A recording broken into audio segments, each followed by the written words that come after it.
and I'm pushing the hand me without a charge, breaking the law. What's going on, E1K fam? Back with another video. Sorry for the wait. I know it's been a long time, but let's get to it. Today we're going to be removing this side fairing, removing the clutch cover.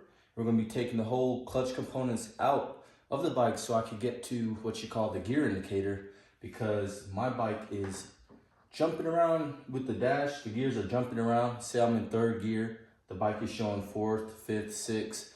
So I'm gonna see if I can get to the bottom of this situation. Stay tuned. All right, so I got a drill, a ratchet, a couple sockets. You're gonna need this to remove your clutch. Also, this is a 32 socket along with the impact. And you're gonna need a 11 socket, a 10 socket, and an 8 socket. And I think that should cover about all the tools that you need to do this job. Let's go. Okay, I'm gonna go ahead and take these little bolts out. This is gonna be a size 8. This will be taking off the clutch cover.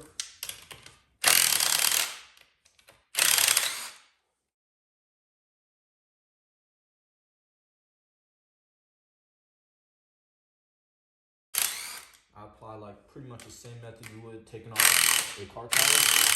You're gonna have to probably remove this little holder right here that holds the O2 sensor so you could get behind it and take off this bolt.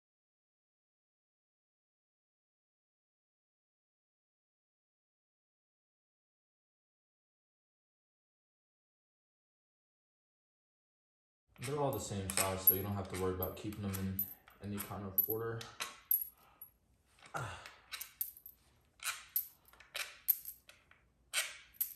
Put these to the side. Next, you're just gonna shimmy this off. It should come off real easy. Try not to damage your gasket, because they are reusable if you take your time. Just like that, clutch cover is off. I'm gonna put this to the side. Like I said, take your time with the gasket because they are reusable.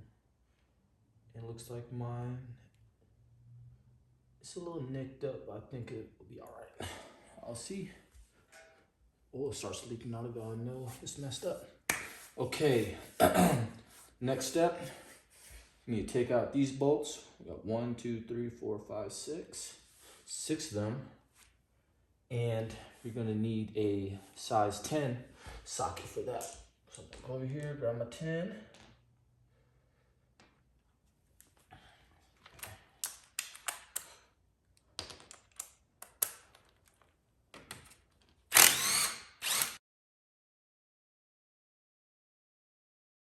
Make sure you're organized so you don't mix up things. I've done this before, so I can sort of put them to the side and I know how to put it back together. And you see how I opened the clutch cover and there's no oil leaking out?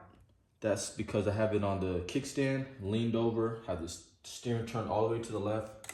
So it maximizes that lean angle so you don't have to drain the oil or anything like that for doing this job. All right, I got all of my spring nuts out. So next, you need to take out these.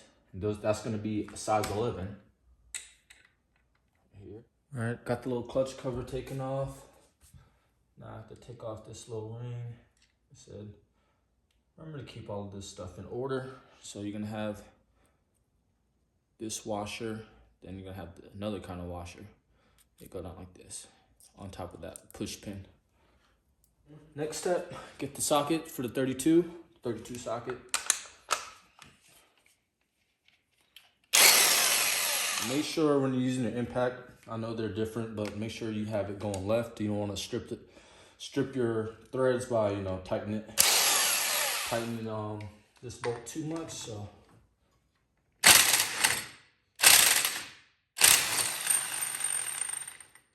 all right, came off. Take this bad boy out. All these this little gunk and crap in here, that's just a good indicator that it's probably time to take off the oil pan and clean the oil pan out, because you don't want anything getting clogged up in there. But that would be for another day. So now that, let's see how, haven't did this in a long time, so here you go. There's no reason for what I'm doing. You don't have to mess with the clutch plates. So I'm gonna keep them intact. I'm probably gonna have to take them off in order to put it back on there. That's just the easier way to do it.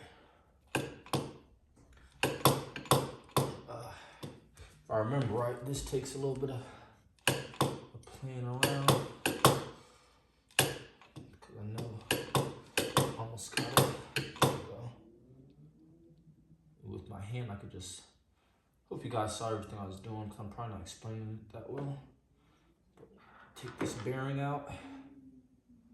And there's another like washer thing that goes over that bearing. And then now you can take out the outer clutch. Okay. Bam.